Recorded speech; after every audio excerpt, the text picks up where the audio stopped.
Okay, so what we're going to be looking at now is that we're going to be looking at two methods of dividing polynomials. And so when you take a polynomial and you want to divide it by another polynomial, we're going to be looking at two different cases. One is long division and the other one's synthetic division. So the first thing, a little review of what long division is, because you might have forgotten how to do long division by hand. So the number on the bottom goes outside, the number on top goes inside. And you divide. 3 goes into 3, the first number once. Then you go 3 times 1. 3, subtract 0, drop the 2. 3 goes into 2, 0, which then you would drop the 5 after that. And 3 goes into 25 8 times, which would be 24. You subtract, leaving you with 1 left over, remainder 1. And the next one, we'll put 7 on the outside. 5, 4, 2. 7 can't go into 5, so we go into the next one. 7 goes into 54 7 times. 7 times 7 is 49. Subtract those, which gets you, looks like about 52 after you drop the 2. 7 goes into 52 7 times again, which gets you 49. Divide or subtract that through, giving us 3, remainder 3. Okay. So that's, again, long division. Hopefully that helps you remember what it is. So now we're going to divide using long division. And so you're going to do the same thing here. You're going to put the x squared minus 3x plus 1 underneath, and you're going to put the x minus 4 on the outside. Now, what you're looking at is you're just looking at the first numbers, the first one right here, the x. X times what gets you x squared? So what do you have to multiply x by for it to become x squared? Well, you have to multiply it by x. So now you would multiply this x to each part and put it underneath. That would be x squared minus 4x, and now you're going to subtract each of those. X squared minus x squared is 0. That disappears. Multiply this negative into this, turning it into a positive. Negative 3x plus 4x is just x, and then you drop the next one. Drop the 1. X times what gets you x? That would be a 1, so you go plus 1. And now we'll put that underneath, x minus 1 underneath, and we will subtract. And it looks like it gets us a 5. So we're going to be left with a remainder 5. And that would be using long division. And so your answer, for if you were asked to divide this, your answer would be x plus 5, or x plus 1, remainder 5, just like it is down here. And so that's long division. Now, why would we want to do this? I mean, it seems, why? Well, there's a couple of reasons. One, it helps us find the binomial factors of a polynomial. If we're given one, like this previous case right here, if we're asked, is that a factor? One thing we can do is that we can divide it. And when we divide it, it gives us our other one. In some cases, it's easier just to break it down, like when we have x squared and we can use the quadratic formula or something. But what if we have x to the 7th? It's a little more difficult. And so by dividing, it helps us find it. This also helps with identifying the oblique asymptotes or the slant asymptotes, which is more discussed in a next level up in a pre-calc type class where you can use this. All right.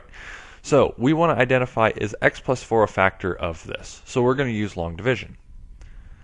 X plus 4, and then we're going to go x squared plus 6x plus 8.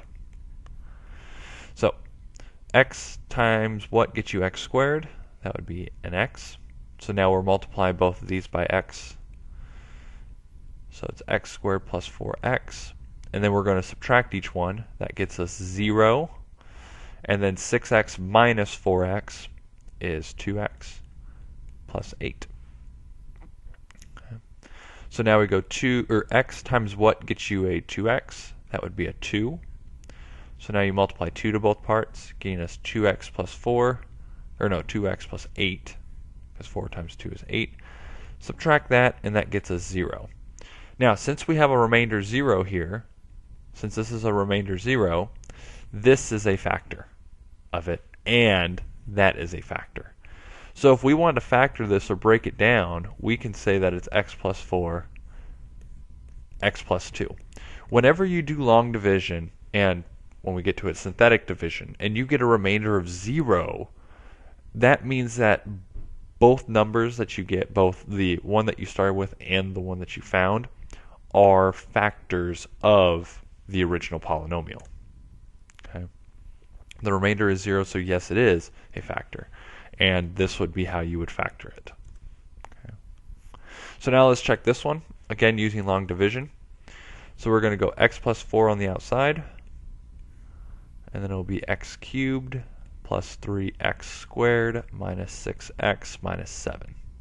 Okay. So x times what gets you x cubed? That would be x squared. So that gives you x cubed plus 4x squared. Subtract both of those.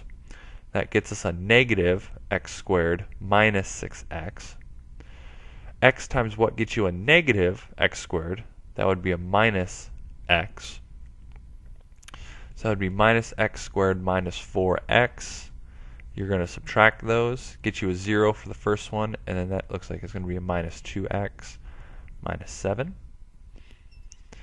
And now, what x times what gets you a negative 2? That would, or negative 2x, that would be negative 2. So now when we do the negative 2x minus 8, subtract, it looks like we get a remainder of 1. So since we have a remainder of 1 in this case, it is not a factor. Okay.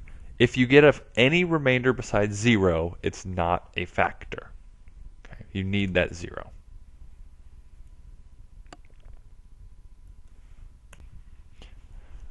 Alright, so that was long division, and that's one way of doing it, and now we're going to look at synthetic division. Okay. And synthetic division is just another way of dividing. Some cases synthetic division will be easier, and other cases long division will be easier. Probably in this, for a lot of these problems, and most people like using synthetic because it's less messy. Okay. So with synthetic division, you're not looking at the variables as much. You're looking more at the coefficients and what it equals to 0. Okay. And so what you first have to identify is the number that you're dividing it by, the x plus 1 in this case. You have to find the 0 of it. And the 0 of it, you set it equal to 0 and solve, which we get as negative 1. Okay. And then after that, you want to look at each coefficient and put them in order from least to greatest. Okay. 3, negative 4, 2, negative 1 in this case for this one. Okay.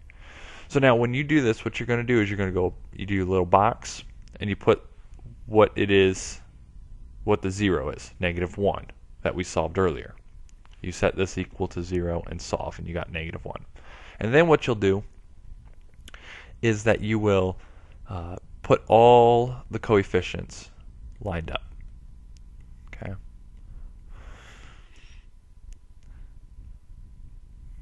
Now what you're going to do is you're going to drop the first one. Always drop the first one. Okay. And now you're going to go negative 1 times 3. So you're going to multiply right here. So negative 1 times 3 is negative 3. And then you add. Okay. You don't subtract in this one, you add. Negative 4 plus a negative 3 is negative 7. And then you go again, you go negative 1 times negative 7, which gets you 7. Add again, gets you 9. Negative 1 times 9 is negative 9. You add again, and that gets you a negative 10. So now when you have your answer, what you got here is just the numbers. So you take whatever the largest power is, subtract it by 1, and that goes with the first one. So it's going to be 3x squared minus 7x plus 9. And then, oh no, we're out. but we still have that last one. Well, that last one is your remainder. So in this case, we have a remainder of negative 10. Okay? We have a remainder of negative 10. And that would be using synthetic division in this case. Okay? So as you see, it's a little bit different. It's more adding and then multiplying, and it's a little less messy because you don't have the x's floating around. You just put them in at the very end. And you just subtract the power by 1 and then just have it go down. Okay. So then here's a little step through. So you bring down the leading coefficients, multiply the 0 by the leading coefficient, place the product under the second number, add, repeat the process until the end. The first number will have the degree that is 1 less than the original, so if you had x cubed, the new one would be x squared. The last number is the remainder. Okay, so that's kind of just a step through. So let's factor this one.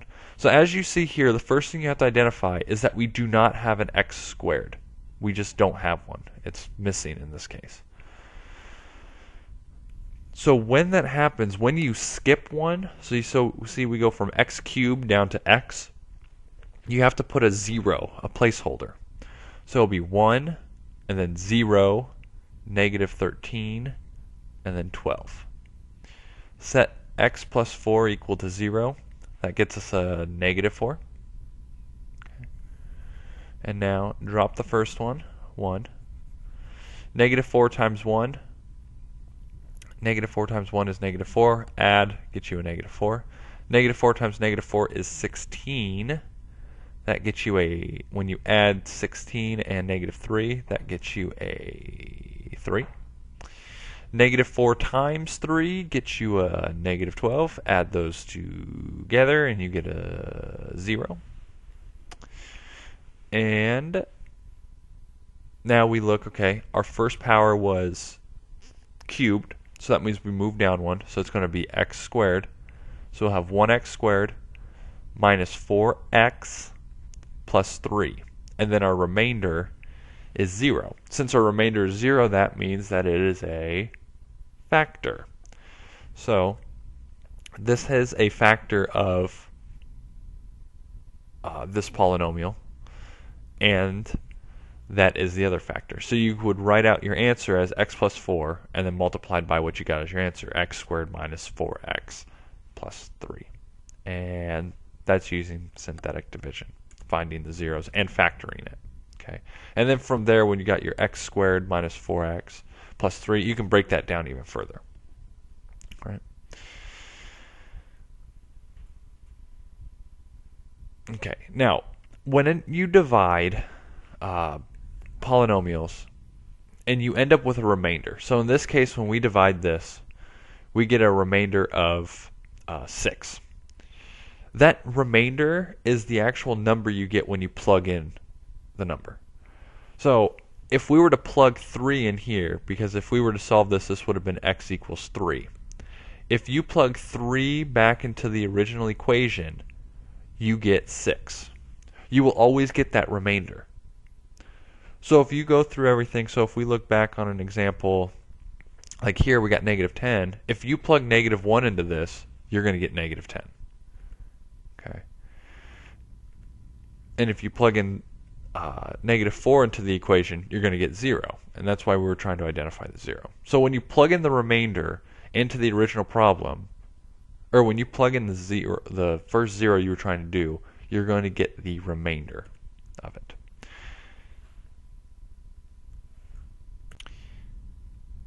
All right, the remainder theorem.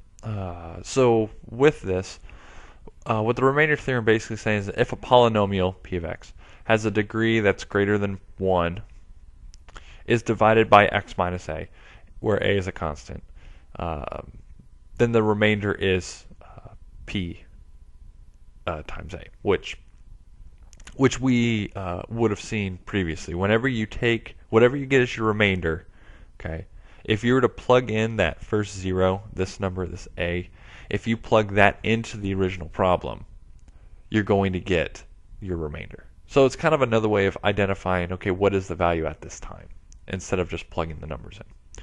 Remainder of the solution, the remainder is a solution when you plug into the original function. All right, using division, we want to find p of negative 1. So we're going to use synthetic division here. So what we'll do is we'll go, okay, in the box goes negative 1, and now we do our powers. So we start with 4, so it's 2, and then 3 is 6, 2 is negative 5.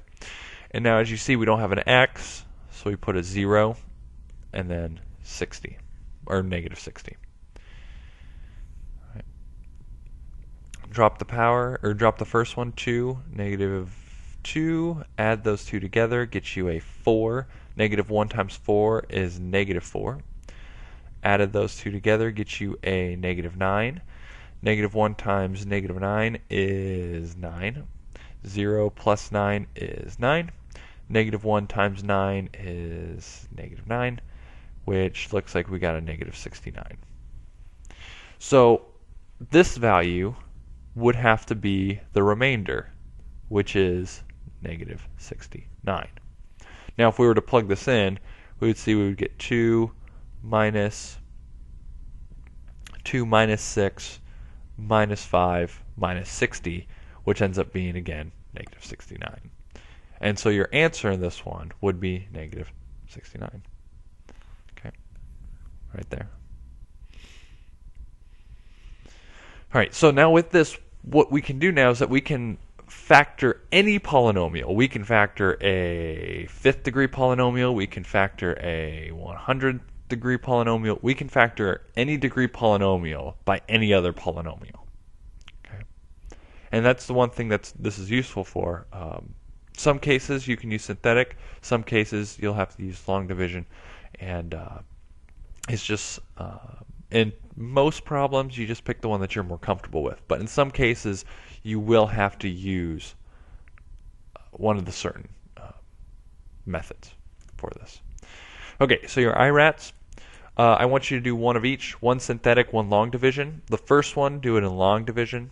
So divide this by this. So again, your setup would look something like, underneath would be x squared minus 3x minus 40, and 40, and on the outside would be x plus 5. And then for the synthetic, okay, again, remember with this setup is the box where you set this one equal to 0, which would be 1, and then you drop all the coefficients, and then you do your synthetic division the rest of the way through. Okay. So get these done. We'll do more of these in class and talk more about the remainder theorem and showing what that is about.